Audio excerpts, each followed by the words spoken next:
বলা হয়ে থাকে কিছু কাহিনী কথা বলে না, সেটি শুধুমাত্র অনুভব হয়েই পিছু করতে থাকে।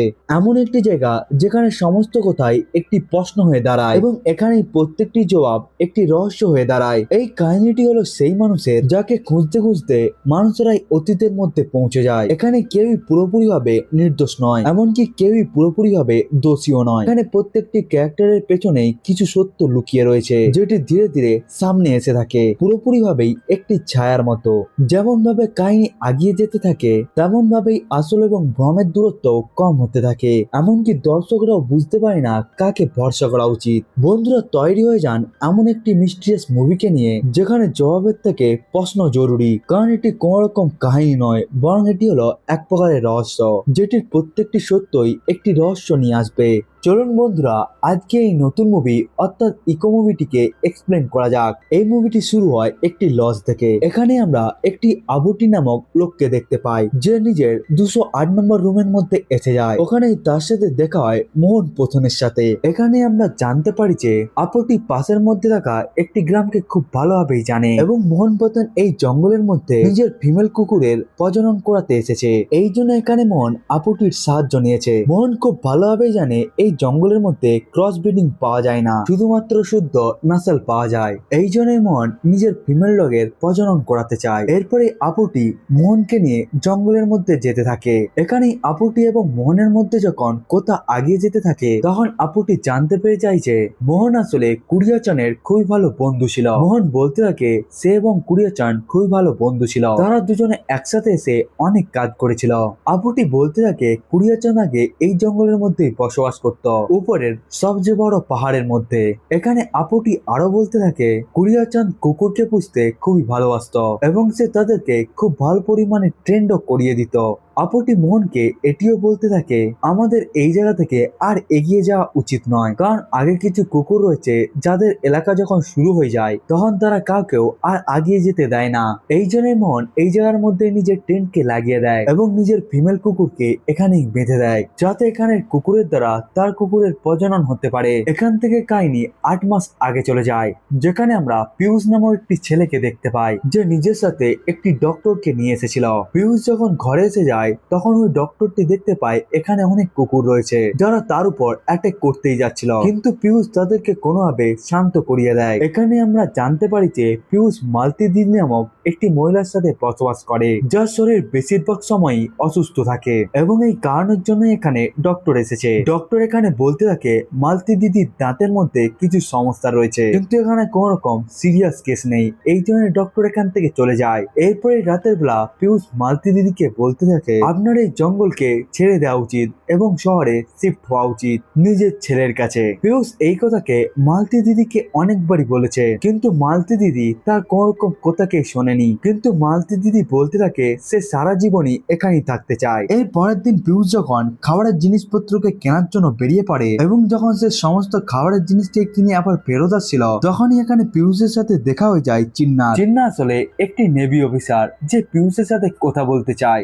এই জন্য সে পিয়ুষকে নিয়ে চলে যায়। এখানেই আমরা জানতে পারি যে ওই নেভি অফিসারটি কোরিয়া চন্দ্রের সম্বন্ধে এখানে জানতে এসেছে, কিন্তু নেভি অফিসারই প্রথম ছিল না, আরো অনেক মানুষেরাই কোরিয়া চন্দ্রকে ধরতে চায়। আসলে কোরিয়া চাঁদ অনেক খারাপ কাজকে করেছে, এই জন্য সবাই আসলে তাকে ধরতে চায় এবং এই জঙ্গলে যখনই কেউ কোরিয়া চন্দ্রকে ধরার জন্য আসে তখন তারা সব থেকে প্রথমে পিয়ুষের সাথে দেখা করে, কারণ পিয়ুষ মালতী দিদির ঘরের মধ্যে থাকে এবং মালতী দিদি হলো কোরিয়া চন্দ্রের ওয়াইফ। এখানে পিয়ুষ যখন ওখান থেকে বেরিয়ে আসে তখন তার সাথে দেখা হয় আপুটির সাথে এবং সে আপুটিকে সব কথাই বলে দেয় এবং সে বলতে থাকে কোরিয়া চাঁদ কোন জায়গার মধ্যে থাকে সেটিকে সে জানে না, কিন্তু লোকেরা তাকে বারবার প্রশ্ন করে এবং কোরিয়া চন্দ্রের সম্বন্ধে সবকিছুকে জিজ্ঞাসা করে, কিন্তু সে তো এখানে কিছুই জানে না, কারণ সে এখানে মালতীদির খেয়াল রাখার জন্য এসেছিল। এরপরে পিয়ুষ যখন মালতীদির ঘরের দিকে যেতে থাকে তখন সে মাঝ রাস্তার মধ্যেই টয়লেট করে নেয়। তখনই পিয়ুষের নজর পড়ে যায় একটি লোকের উপর। তো ওই লোকটি যখন পিয়ুষকে দেখে নেয় তখন সে ওই জায়গা থেকেই পালিয়ে যায়, কিন্তু পিয়ুষ ওই লোকটিকে দেখতে পায়নি। এখানেই পিয়ুষ মনে করতে থাকে মালতীদির সাথে হয়তো কিছু খারাপ ঘটেছে, এই জন্য পিয়ুষ খুব তাড়াতাড়ি মালতীদির ঘরের মধ্যে পৌঁছে যায়। কিন্তু সে মালতীদির ঘরের মধ্যে পৌঁছে গিয়ে মালতীদিকে সেফ দেখতে পায়, যেখানে মালতী দিদি তাকে বলতে থাকে, কিছু সময়ের মধ্যেই আমাদের একটি ফিমেল ডগ 3টি বাচ্চা দিয়েছে এবং এদেরই মধ্যে থাকা একটি বাচ্চাকে গ্রামের একটি লোক চেয়ে নিচ্ছিল, কিন্তু মালতী দিদি তাকে পরিষ্কার না বলে দেয় এবং সে বলতে থাকে এখানে কোন রকম কুকুরই বাইরে যাবে না, তারা সব সময় এখানেই থাকবে। এরপরে আমরা নেভি অফিসার এবং আপুটিকে একসাথে দেখতে পাই, তারা কোন জায়গার মধ্যে যাচ্ছিল। এখানেই আপুটি নেভি অফিসারকে বলতে থাকে কোরিয়াচন ডগকে ট্রেনিং দিতে খুবই এক্সপার্ট ছিল, এই জন্যই যখন সে খারাপ ফিল করতো তখন সে জঙ্গলের মধ্যে কুকুরকে নিয়ে চলে যেত এবং সে কিছু সময়ের জন্য ওখানেই থাকতো। এমনকি তার সাথে কয়েকজন নকশালবাদীর সাথেও বিবাদ চলছিল, এই জন্যই তাদের মধ্যে বারবারই ঝগড়াই হয়ে থাকতো। তারা দুজনে যখন একে অপরের সাথে কোথায় বলছিল তখনই জানতে পারা যায় যে কারের ব্রেক ফেল হয়ে গিয়েছে, এই জন্যই তাদেরকে এই দুর্ঘটনাকে আটকাতে হতো, কারণ তারা যেই রাস্তাকে ব্যবহার করে আগে যেতে চলেছিল সেটি শেষ হতে যাচ্ছিল। কিন্তু ওই নেভি অফিসারটি খুবই সাহসের সাথে ওই কারকে আটকে নেয়। এখানে তারা দুজনেই ঠিক মতো ছিল, কিন্তু নেভি অফিসার এখানে এটিকে জানতে পেরে যায় যে কোরিয়াচান এই জঙ্গলের মধ্যে রয়েছে এবং সে মনে করছিল এই ব্রেক ফেলের কাজকে কোরিয়াচান্দি করেছে। এরপরে আমরা পিউসকে দেখতে পাই, যার নজর পড়ে যায় জারপন নামক একটি লোকের উপর, যে আসলে মালতী দিদির ছেলে এবং সে সবসময় মালতী দিদিকে বলে থাকে সে যেন তার সাথে শহরে চলে যায়, কিন্তু মালতী দিদি প্রত্যেকবারের মতোই তার কোন রকম কথাকে শোনেনি এবং সে তাকে এই জায়গা থেকে চলে যাওয়ার জন্য বলে দেয়। অর্থাৎ প্রত্যেকবারের মতোই জারপন এখানে ব্যর্থ হয়ে যায়, এই জন্যই সে এখান থেকে চলে যেতেও শুরু করে দেয়। কিন্তু যেতে যেতে জারপন পিউসকে বলতে থাকে তুমি তো সবসময় আমার মায়ের সাথেই থাকো, এই জন্য অবশ্যই আমার মাকে তোমার বোঝানো উচিত এবং তুমি যদি এই কাজটিকে করো তাহলে আমি তোমাকে অনেকটাই টাকা দেবো। এবং এই সময়ের মধ্যে জারপন কিছু টাকা পিউসকে তো দিয়েও দেয়। এরপরে পিউস মালতী দিদিকে জিজ্ঞাসা করতে থাকে সে কেন এই জায়গাকে ছাড়ছে না, এর উত্তরে মালতী দিদি বলতে থাকে তার এই জায়গাকে ভালো লাগে এবং আমি সারা জীবনের জন্য এই জায়গাতেই থাকতে পছন্দ করব। এমনকি প্রথমে আমার নাম মালাতি ছিল না, আগে আমার নাম ভিন্ন ছিল, যেহেতু আমি মালয়েশিয়ার বাসিন্দা ছিলাম এই জন্যই সবাই আমাকে মালাতি মালাতি বলতে শুরু করে দেয়। ওই সময়ের মধ্যে বেশিরভাগ মানুষেরাই মালয়েশিয়ায় যাতায়াত করতো। পরে মালাতি দিদি তার পুরনো কথাকে বলতে শুরু করে দেয়। যখন দ্বিতীয় বিশ্বযুদ্ধ চলছিল তখন আমরা ইয়ং মালাতি দিদিকে দেখতে পাই এবং মালাতি দিদির সাথে জোসুয়া নামক একটি লোক বসবাস করত এবং সবাই মনে করত মালাতি দিদির বাবাই হলো জোসুয়া, কিন্তু জোসুয়া তো মালাতি দিদির স্বামী ছিল। কিন্তু প্রত্যেকবারই মানুষেরা কনফিউজ হয়ে থাকতো এবং ওই সময়ের মধ্যে মালাতি দিদি এবং জোসুয়া মালয়েশিয়ার মধ্যেই থাকতো, এই জন্যই তারা লোকাল ল্যাঙ্গুয়েজকে ছাড়া ইংলিশকেও ভালোভাবে বলতে জানতো। এবং কিছু সময় পরেই ওখানে দুটো লোক এসে যায় যাদের নাম ছিল কোরিয়াচাঁদ এবং মোহন, যারা এই জায়গার মধ্যে এসেছিল কুকুরকে নিয়ে আসার জন্য, কারণ ইন্ডিয়ার মধ্যে ক্রসব্রিড কুকুরের সংখ্যা অনেক বেড়ে গিয়েছে কিন্তু এখানে অরিজিনাল কুকুরকে পাওয়া যায়। এখানে জানতে পারা যায় যে জোসুয়ার কাছে অনেক কুকুর রয়েছে এবং তারা সবসময় জোসুয়ার কথাকে শুনেও থাকে, এমনকি জোসুয়া কুকুরকে নিয়ে বিজনেস করে থাকে, সেই সমস্ত কুকুরগুলোকেই বিক্রি করে থাকে, কিন্তু তার কুকুরগুলোর দাম খুবই বেশি হয়ে থাকে এবং এই জিনিসকে কোরিয়াচাঁদ এবং মোহন পছন্দ করছিল না। কিন্তু জোসুয়া তাদেরকে বলতে থাকে এই কুকুরগুলো কোন রকম সামান্য কুকুর নয়, বরং এরা খুবই বেশি চালাক এবং ভয়ঙ্কর, এই কুকুরগুলো যদি আপনাদের সাথে কানেক্টেড হয়ে যায় তাহলে এরা আপনাদের জন্য জীবনকেও দিয়ে দিতে পারবে। জোসুয়ার স্বপ্ন ছিল সে খুবই বেশি পরিমাণে টাকাকে কামিয়ে শহরের মধ্যে একটি ঘর করার এবং এই কারণে সে অনেকবারই বাইরে গিয়েও কাজ করে থাকে। আগে আমরা দেখতে পাই কোরিয়াচন্দের কাছে একটি ক্যামেরা রয়েছে, যেটিকে দেখার পর জোসুয়া কোরিয়াচন্দকে বলতে থাকে সে যেন তার এবং তার ওয়াইফের ফটোকে তুলে দেয়। এরপরে কোরিয়াচান তাদের দুজনের ফটোকেও তুলে দেয়। এরপরেই তারা রাতের বেলা মালাতি দিদির সাথে কথা বলতে শুরু করে দেয়। মালাতি সবার জন্যই খুবই ভালো খাবারকে বানিয়েছিল। এখানে কোরিয়াচান এবং মোহন দুজনেই মালাতির সাথে কথা বলতে শুরু করে দেয়, কিন্তু জোসুয়া এই মুহূর্তের মধ্যেই বাইরে চলে যায় এবং হঠাৎ করে পাশের জায়গার মধ্যে গুলি বারুদ শুরু হয়ে যায়। এখানে মালাতি বলতে থাকে এখন দ্বিতীয় বিশ্বযুদ্ধ চলছে, এই জন্য এমন ঘটনা বারবার এখানে ঘটে থাকে। এর পরের দিন জোসুয়া মালাতিকে বলতে থাকে তার কিছু জরুরি কাজ রয়েছে, এই জন্যই সে কোরিয়াচাঁদ এবং মোহনের সাথে অনেকটাই দূরে যাবে যেখান থেকে তারা খুবই বেশি টাকাকেও কামাতে পারবে। কিন্তু মালাতি চাইছিল না জোসুয়াকে দূরে পাঠানোর জন্য, কিন্তু জোসুয়া তো খুবই বেশি পরিমাণে টাকাকে কামাতে চাইছিল, এই জন্য তাকে বাধ্য হয়ে যেতে হয়। জোসুয়া এখানে মালাতিকে সব কুকুরের সামনেই ছেড়ে দিয়ে চলে যায়। এর কিছুদিন পর তারা যখন সবাই আবার ফেরত চলে আসে তখন আমরা জানতে পারি যে জোসুয়া আর ফেরত আসেনি, বরং শুধুমাত্র কোরিয়াচাঁদ এবং মোহনই ফেরত এসেছে। তারা এখানে দুজনেই মালাতিকে বলতে চেয়েছিল তার হাজবেন্ড হাজবেন্ডের এখন মৃত্যু হয়ে গিয়েছে, কিন্তু এই সমস্ত কুকুরগুলো তাদেরকে আগেই আসতে দিচ্ছিল না। কোরিয়াচাঁদ এবং মোহন আগে যেতেই পারছিল না, কারণ এই সমস্ত কুকুরগুলো খুবই বেশি ভয়ানক ছিল। এমনকি ওই কুকুরগুলো মারাতির কথা কেউ শুনছিল না, যার জন্য মারাতিকে রুম থেকে বাইরে আসতে হয়। এবং সে যখন ওই কুকুরগুলোকে শান্ত করার চেষ্টা করছিল, তখনই ওখানের মধ্যে থাকা একটি কুকুর মারাতির পায়ের পর কামড় দিয়ে দেয়, যেটিকে দেখার পর মোহন এবং কোরিয়াচাঁদ খুবই অবাক হয়ে যায়। কিন্তু তারা তো এখানে কিছুই করতে পারতো না, কারণ তারা যদি এখন এগিয়ে যায় তাহলে তাদের অবস্থাও এমন হয়ে যাবে। এই জন্য এখানে মোহন কোরিয়াচাঁদকে বলতে থাকে, তুমি এই অবস্থাকে সামলাও, আমি তো এই জায়গা থেকে চলে যাচ্ছি। কিছু সময় পর মোহন ওই জায়গা থেকে চলে যায়, কিন্তু আমরা কোরিয়াচাঁদকে দেখতে পাই যে মারাতির জন্য অপেক্ষা করছিল, কিন্তু সে তার জন্য শুধুমাত্র ঘন্টার জন্যই নয়, বরং 3 দিন ধরে অপেক্ষা করতে শুরু করে। অন্যদিকে মারাতির অবস্থা খুবই খারাপ হয়ে গিয়েছিল, কারণ যে কুকুরটি তার পায়ের উপর কামড় দিয়েছিল সেটি এখন খুবই বড় ক্ষত হয়ে গিয়েছিল। কিন্তু মারাতির এখন জ্ঞান ফেরত চলে আসে এবং কোরিয়াচাঁদ 3 দিন ধরে মারাতির নামকে নিয়েই যাচ্ছিল। এবং সে যখন মারাতিকে দেখতে পায় তখন কোরিয়াচাঁদ জানতে পেরে যায় মারাতির অবস্থা খুবই খারাপ হয়ে গিয়েছে, তার এখন চিকিৎসার দরকার। এই জন্য এখানে কোরিয়াচাঁদ খুবই বড় একটি সিদ্ধান্তকে নেয়। তার কাছে একটি গান ছিল এবং সে ওই গানকে ব্যবহার করে ওখানের মধ্যে থাকা সমস্ত কুকুরগুলোকেই মেরে দেয়। এরপরে সে ওই সমস্ত কুকুরগুলোকে কবর দিয়ে দেয়। এরপরে মারাতিরও চিকিৎসা করে দেওয়া হয়। সমস্ত কুকুরগুলোকে কবর দেওয়ার পর কোরিয়াচাঁদের নজর পড়ে যায় ছোট ছোট কুকুরদের উপর। এই সমস্ত কুকুরগুলো তো কোরিয়াচাঁদ কিছুই করেনি, বরং সেই সমস্ত কুকুরগুলোকে ইন্ডিয়ার মধ্যেই নিয়ে চলে আসে। যেহেতু এখন মালাতিরও এই দুনিয়ার মধ্যে কেউ ছিল না, এই জন্য মালাতিও এখন কোরিয়াচাঁদের সাথেই বসবাস করতে শুরু করে। এরপরে কাহিনী এখন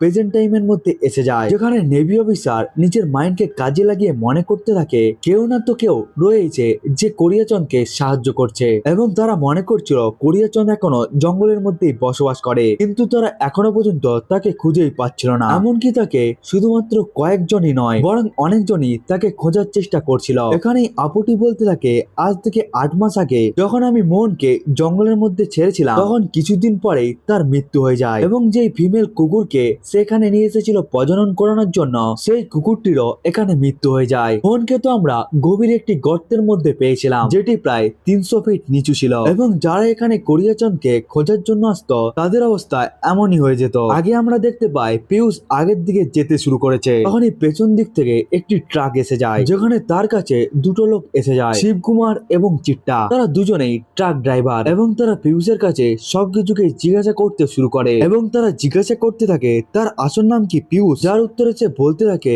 হ্যাঁ আমার নাম পিয়ুষ। কিন্তু তারা এখানে পিয়ুষের সম্বন্ধে সবকিছুকে জেনে গিয়েছিল।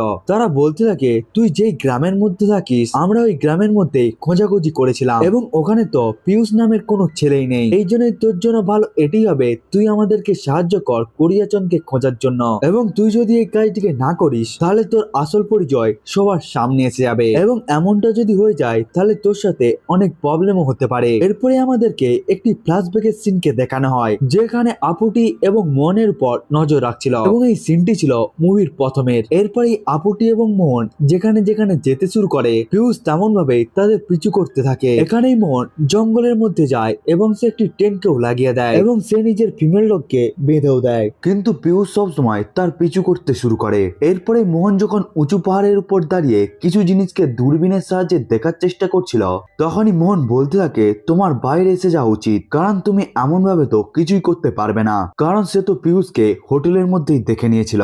এই জন্য সে পিয়ুষকে বলতে থাকে, তুমি যেখানে যেখানে আমাকে পিছু করছো আমি তোমাকে সেই সমস্ত জায়গার মধ্যেই দেখে নিয়েছিলাম, এবং তুমি যদি মনে করে দেখো আমি কোরিয়াচাঁদের বন্ধু এবং সে আমার সাথে দেখা করার জন্য আসবে, তাহলে সত্য কথা হলো এই যে সে কোরিয়াচাঁদের সাথে দেখাই করতে পারবে না, কারণ কোরিয়াচাঁদের জন্যই তার 6 বছরের জেল হয়েছিল, কিন্তু সেও তো কোরিয়াচাঁদকে খুঁজতে চায়। সে বলতে থাকে, আজ থেকে 10-20 বছর পুরনো কথা, যখন কোরিয়াচাঁদ ফরেস্ট অফিসারের উপর অ্যাটাক করে দেয়, যার ফলে কোরিয়াচাঁদকে গায়েব হয়ে যেতে হয়। এরপরে কোরিয়াচাঁদ জঙ্গলের মধ্যে গিয়ে এমন একটি গুহার মধ্যে লুকিয়ে রয়েছে, যেখান থেকে কেউ তাকে খুঁজে বার করতে পারবে না। এমনকি পাহারা দেওয়ার জন্য অনেকগুলোই কুকুর রয়েছে, যেই কুকুরগুলো কাউকেও আর ভেতরে আসতে দেবে না, কিন্তু ওই জায়গাটি কোথায় রয়েছে সেটিকে আমরাও জানি না, কিন্তু এটি জঙ্গলের মধ্যে রয়েছে এবং অ্যাক্টিভ রয়েছে সেটিকে সে খুব ভালোভাবেই জানে, কারণ সে নিজের ফিমেল ডগকে নিয়ে এসেছে এখানে প্রজনন করানোর জন্য। কিন্তু এতদিন হয়ে যাওয়ার পরেও একটি কুকুরও এখানে আসেনি। এর মানে হলো এই যে ওই সমস্ত কুকুরগুলোকে কেউ কন্ট্রোল করছে, এবং ওই কুকুরগুলোকে শুধুমাত্র একটি মানুষই কন্ট্রোল করতে পারে, এবং সে হলো কোরিয়াচাঁদ। তখনই জঙ্গলের মধ্যে অনেকগুলো কুকুর চেল্লাতে শুরু করে দেয়। এই আওয়াজকে শোনার পর মোহন দৌড়াতে শুরু করে দেয়, যার পিছু করতে করতে এখানে পিয়ুষ এসে যায়। এরপরে মোহন যখন দূরবীনকে ব্যবহার করে একটি পাহাড়ের শেষ অংশে গিয়ে জঙ্গলকে দেখতে শুরু করে, তখনই পেছন দিক থেকে দুটো কুকুর দৌড়ে আসে এবং ওই দুটো কুকুর মোহনকে লাথ মেরে নিচে ফেলিয়ে দেয় এবং এত বড় পাহাড় থেকে নিচে পড়ে যাওয়ার জন্যই মোহনের মৃত্যু হয়ে যায়। এরপরে আমরা নেভি অফিসার এবং চিন্নাকে দেখতে পাই, যারা একে অপরের সাথে পিয়ুষকে নিয়ে কথা বলছিল। আসলে তারা মানিকান্দা নামক একটি লোকের সম্বন্ধে জানতে পেরেছে, যে এখন পুরোপুরিভাবেই বিলুপ্ত হয়ে গিয়েছে, কিন্তু ওই লোকটির পুরো স্ট্রাকচারই পিয়ুষের মতোই। অন্যদিকে আমরা পিয়ুষকে দেখতে পাই, যে মালাতির জন্য দুধ নিয়ে এসেছে, কিন্তু মালাতি অত সহজে দুধকে খায় না। সে সব থেকে প্রথমে দুধকে পিমড়ের উপর টেস্ট করে, এরপরে সবকিছু যদি ঠিক থাকে তখনই সে দুধকে খায়। অর্থাৎ মালাতি এখানে পিয়ুষের উপরেও অত বেশি ভরসা করে না। এই কথাকে পিয়ুষ ওই দুটো ট্রাক ড্রাইভারকেও বলে দেয়। আসলে এই দুটো ড্রাইভারটি কোনোভাবে কোরিয়াচাঁদকে খুঁজতে চায় এবং তারা দুজনে মিলে পিয়ুষের কাছ থেকে অনেকগুলো জায়গার সম্বন্ধে জিজ্ঞাসা করে, যেখানে বিশেষত কোরিয়াচাঁদ থাকতে পারে। কিন্তু পিয়ুষ বলতে থাকে সে তার আশেপাশের সমস্ত জায়গাগুলোকে ভালো করে চেক করেছে, কিন্তু কোরিয়াচাঁদ আশেপাশে কোনো জায়গার মধ্যেই নেই। কিন্তু সে কিছু গুহ সম্বন্ধে জানে যেখানে কোরিয়াচাঁদ বসবাস করতে পারে, কিন্তু আমাদেরকে খুবই বেশি সতর্ক থাকতে হবে, কারণ আশেপাশে যদি কুকুর থাকে তাহলে খুবই বড় প্রবলেম হয়ে যেতে পারে। এরপরে আমরা আপুট্টিকে দেখতে পাই, যে একটি চিঠিকে পোস্ট করছিল, কিন্তু এই চিঠিকে পোস্ট করতে নেভি অফিসার এবং চিন্না দেখে নেয়। এখানে আমরা জানতে পারি যে আপুট্টি কোরিয়াচাঁদের নামকে ব্যবহার করে এই সমস্ত চিঠিগুলোকে ভিন্ন ভিন্ন জায়গার মধ্যে পাঠিয়ে থাকে। এই জন্য নেভি অফিসার তাকে খুব খারাপ ভাবে মারতে থাকে। এরপরে আপুট্টি বলতে থাকে কোরিয়াচাঁদ অদৃশ্য হয়ে যাওয়ার আগে সে আমাকে এই কাজটি করার জন্য বলেছিল, এবং সে বলে দেয় আমি যদি অদৃশ্য হয়ে যাই তাহলে সময় সময় মতো সে যেন এই চিঠিগুলোকে পাঠিয়ে দেয়। আমি তো এখানে শুধুমাত্র নিজের বন্ধুত্বকে লাগাচ্ছিলাম। এখানে আপুট্টি একটি ফ্ল্যাশব্যাকের সিনকেও বলে, আজ থেকে 6 বছর আগে যখন কোরিয়াচাঁদ একটি লোককে মেরে এখানে এসেছিল, তখন আপুট্টি তাকে বলেছিল তার এখানে থাকা সেফ হবে না, এই জন্যই তার এই জায়গা থেকে চলে যাওয়া উচিত। এমনকি কোরিয়াচাঁদ তার কথাকে মেনে নেয়, যার ফলে কোরিয়াচাঁদ এবং আপুট্টির এটি শেষ দেখা ছিল। আগে আমরা নেভি অফিসার এবং চিন্নাকে দেখতে পাই, যারা মালাতি দিদির ঘরের মধ্যে পৌঁছে যায়, কিন্তু এখানেই তাদের সাথে দেখা হয়ে যায় কুকুরদের। ওই কুকুরগুলো তাদেরকে আগিয়ে আসতে দিচ্ছিল না, এবং তারা যদি একটি পাকেও আগে বাড়িয়ে দেয় তাহলে তাদের কাজ এখানেই শেষ হয়ে যাবে। কিন্তু তখনই মালাতি দিদি ওই কুকুরগুলোকে থামিয়ে দেয় এবং সে কুকুরগুলোকে এখান থেকে তাড়িয়ে দেয়। অন্যদিকে আমরা দেখতে পাই পিয়ুষ এবং ওই দুটো ট্রাক ড্রাইভারকে, যারা পাহাড়ের রাস্তাকে ব্যবহার করে ওই গুহর দিকে যেতে শুরু করে দেয়, যেখানে যেতে পারা অতটাও একটি সহজ কাজ ছিল না। এখানে নেভি অফিসার এবং চিন্না মালাতি দিদির কাছ থেকে অনেক কিছুকে জিজ্ঞাসা করতে শুরু করে। মালাতি দিদি এখানে বলতে থাকে যেমন ভাবে আপনারা এখানে আমাকে কোশ্চেন জিজ্ঞাসা করছেন, তেমন ভাবে এখানে অনেক লোকই এসে গিয়েছে, এমনকি তারা আমাকে মোহনের সম্বন্ধেও অনেকবার জিজ্ঞাসা করেছে, এমনকি সে মোহনের সম্বন্ধেও জানে যে এখানে মারা গিয়েছে। লোকেরা এখানে এই সমস্ত কোশ্চেন গুলোকে জানার জন্য এসে থাকে, কিন্তু সে তো এই ব্যাপারে কিছুই জানে না। অন্যদিকে আমরা পিয়ুষ এবং ওই দুটো ট্রাক ড্রাইভারকে দেখতে পাই, যাদের অবস্থা পাহাড়ে চড়তে উঠতে খুবই খারাপ হয়ে গেছে, যেহেতু জল শেষ হতে চলেছিল এই জন্যই তারাও আগিয়ে যেতে পারেনি। এখানে নেভি অফিসার মালাতিকে বলতে থাকে আসলে মোহন এই জায়গার মধ্যে কখন এসেছিল, যার উত্তরে সে বলতে থাকে মোহন আজ থেকে 8 মাস আগে এখানে এসেছিল, এবং যখন মোহন এখানে এসেছিল তখন সে খুবই রেগেছিল, কারণ কোরিয়াচাঁদের জন্যই তার 6 বছরের জেল হয়েছিল, এবং এই জন্যই সে কোরিয়াচাঁদের সাথে দেখা করতে চায় এবং সে সবকিছুকে এখন পরিষ্কার করতে চায়। মোহন এখানে বলতে থাকে সে সমস্ত খারাপ কাজের সাথেই কোরিয়াচাঁদের সাথে যুক্ত ছিল, কিন্তু যখন ফাঁসানোর কথা এসে যায় তখন কোরিয়াচাঁদ তাকেই ফাঁসিয়ে দেয়। এরপরেই আগে যেতে যেতে মোহন মালাতিকে এমন কিছু কথা বলে দেয়, যে সমস্ত কথাগুলোকে শোনার পর মালাতিও খুবই অবাক হয়ে যায়। মোহন এখানে বলে দেয় যে তোমার যেই এক্স হাজবেন্ড ছিল জোসুয়াকে তোমার প্রেজেন্ট হাজবেন্ড অর্থাৎ কোরিয়াচাঁদই তাকে জেলের মধ্যে পাঠিয়েছিল, এমনকি তাকে প্রায় 10 থেকে 20 বছরের জেল হয়। এরপরেই যখন সে ফেরত আসবে সে সমস্ত জায়গার মধ্যেই তোমাকে খোঁজার চেষ্টা করবে, এবং আমার হিসেবে এখন তো সে মারা গিয়েছে। প্রথমবারের জন্য যখন আমি এবং কোরিয়াচাঁদ তোমাদের ঘরের মধ্যে এসেছিলাম তখন আমরা ডিসাইড করে নেই যে তুমি আমাদের দুজনেরই হবে, কিন্তু কোরিয়াচাঁদ শেষে এই কথাকে আর মানেনি, এবং তুমি তার জন্য নিজের এমন জীবনযাপনকে কাটাচ্ছ। এই সমস্ত কথাগুলোকে শোনার পর মালাতি খুবই দুঃখী হয়ে যায়, এবং এর কিছুদিন পরেই মালাতির কাছে কোরিয়াচাঁদ এসে যায়। কোরিয়াচাঁদ যখন এখানে এসে যায় তখন তার কাপড়ের মধ্যে অনেক রক্ত লেগেছিল, এবং এখানে মালাতি তাকে বলতে থাকে এখানে আসলে মোহন এসেছিল, এবং সে সমস্ত কথাই আমাকে বলে দিয়েছে তুমি জোশুয়ার সাথে কি করেছো। এখানে কোরিয়া-চান বলতে থাকে আমি যেই সমস্ত কাজগুলোকে করেছিলাম সেগুলোকে শুধুমাত্র ভালোবাসার জন্যই করেছিলাম। কোরিয়া-চান বলতে থাকে যে ব্যাপার হয়ে গিয়েছে সেটিকে এখন বাদ দাও, এই সমস্ত ঘটনাকে ভুলে গিয়ে এখন আগে যাও। এই সমস্ত কথাগুলোকে বলার পর কোরিয়া-চান এখান থেকে চলে যায় এবং সে এখান থেকে আর কখনোই ফেরত আসেনি। এই সমস্ত কথাগুলো হয়ে যাওয়ার পর আগে আমরা দেখতে পাই নেভি অফিসার মারাতিকে বলতে থাকে পিয়ুষ যে রয়েছে তার উপরে অত বেশি ভরসা করা উচিত নয়, তার আসল নাম তো পিয়ুষই নয়, বরং সেও তো এখানে কোরিয়া-চানকে খোঁজার জন্য এসেছে, এমনকি সে লোকেদেরকে সাহায্যও করছে। অন্যদিকে আমরা পিয়ুষ এবং ট্রাক ড্রাইভারদেরকে দেখতে পাই যারা একটি জায়গার মধ্যে বসে পড়েছিল কারণ তাদের জল এখন শেষ হতে চলেছিল, কিন্তু পিয়ুষের কাছে কিছু জল ছিল, এই জন্য সে তাদের দুজনকেই ওটি দিয়ে দেয়। কিন্তু পিয়ুষ যখন আবার ফেরত আসে তখন সে দেখতে পায় ওই দুটো ট্রাক ড্রাইভারই এখন অজ্ঞান হয়ে গিয়েছে, কারণ পিয়ুষ ওই জলের মধ্যে কিছু মিশিয়ে দিয়েছিল যার কারণে তারা দুজনে এখানে অজ্ঞান হয়ে গিয়েছিল।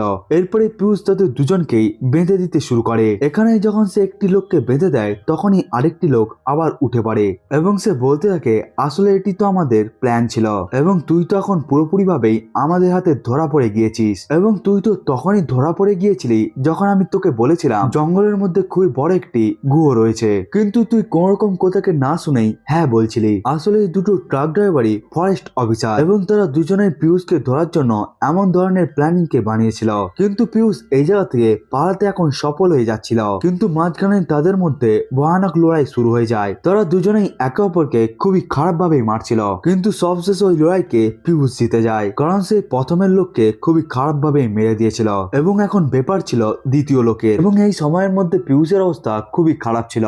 এরপর সে ওই দ্বিতীয় লোকের সাথেও লড়াই করে। এখানে আমরা দেখতে পাই যে ওই দ্বিতীয় লোকটিকে একটি বিষাক্ত সাপ কামড়িয়ে দিয়েছে এবং এই সাপটি কোবরা সাপের থেকেও বিষাক্ত ছিল এবং এই সাপের কামড়ের জন্য কিছু সময়ের মধ্যেই মানুষের মৃত্যু হয়ে যায়। পিয়ুষ ওই লোকটিকে বলতে থাকে তুমি আমাকে সাহায্যের জন্য কিছুই বলো না কারণ আমার মন তো পাথরের মতো কঠিন। পিয়ুষ বলতে থাকে ছোটবেলায় যখন সে নিজের মাতা পিতার সাথে ঘুরতে গিয়েছিল তখন তার বাবা মা একটি তাকে আইসক্রিম কিনে দিয়েছিল, কিন্তু তার বাবা মাই একটি রুমের মধ্যে চলে যায় এবং কিছু সময় পরে ওই রুমের মধ্যে একটি ব্লাস্ট হয়ে যায় এবং জানতে পারা যায় যে তাদের ওই রুমের মধ্যে ডায়নামাইট ছিল যার জন্যই তাদের বডি টুকরো টুকরো হয়ে যায়। তখন থেকে আমার মন পাথরের মতো হয়ে গিয়েছে। এখানে নেভি অফিসার এবং চিন্না একে অপরের সাথে কথা বলছিল, যেখান থেকে তারা বলতে থাকে কোরিয়া-চান নিজের ইচ্ছের জন্যই এই জঙ্গলের কোনো গুহার মধ্যে লুকিয়ে রয়েছে এবং সমস্ত কুকুরেরা মিলে তার পাহারা দিচ্ছে, কিন্তু যদি দেখা যায় তাহলে কোরিয়া-চান কেন ওই জায়গার মধ্যে এতদিন ধরে লুকিয়ে থাকবে।